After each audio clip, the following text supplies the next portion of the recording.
Indian premier লিগে ৬ কোটি ভারতীয় রুপিতে দিল্লি ক্যাপিটালসের সুযোগ পেয়েছেন Mustafizur Rahman. Australian opener Jake Fraser ম্যাকগার্কের বদলি হিসেবে আসরের বাকি সময়ে দ্য ফিসকে দলে ভিড়িয়েছে দিল্লি। যদিও এনওসি জটিলতায় মোস্তার মাঠে নামা নিয়ে শঙ্কা দেখা দিতে পারে, এখনও এনওসি সংক্রান্ত কোনো খবর বিসিবির কাছে আসেও নি। মাধ্যম কর্মীর প্রশ্ন শুনে মোহাম্মদ সালাউদ্দিন যেন আকাশ থেকে পড়লেন।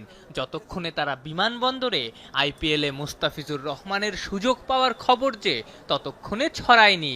সালাউদ্দিনের মতো দর্শকরাও অবাক হতে পারেন।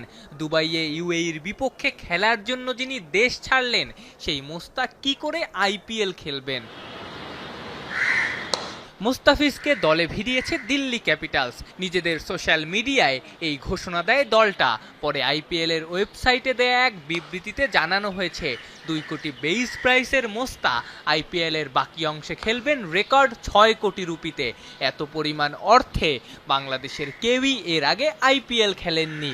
তবে কি করে মুস্তাফিজকে 6 কোটি রুপিতে দলে ভেড়ানো হলো, সে নিয়েও আছে ধোঁয়াশা।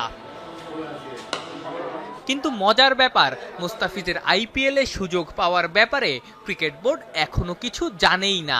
বিসিবির ক্রিকেট অপারেশনস বিভাগের গুরুত্বপূর্ণ এক কর্তা যমুনা টেলিভিশনকে নিশ্চিত করেছেন, দিল্লি ঘোষণা দিলেও এখনো অনাপত্তিপত্রের জন্য বিসিবির কাছে কোনো চিঠি আসেনি।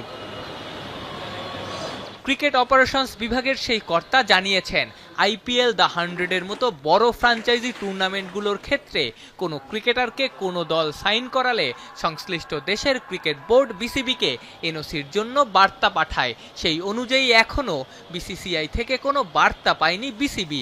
মুস্তাফিজও কোনো ধরনের এনওসির আবেদন করেননি। আবেদন করলেও মুস্তাফিজের আইপিএল খেলার সুযোগ মিলবে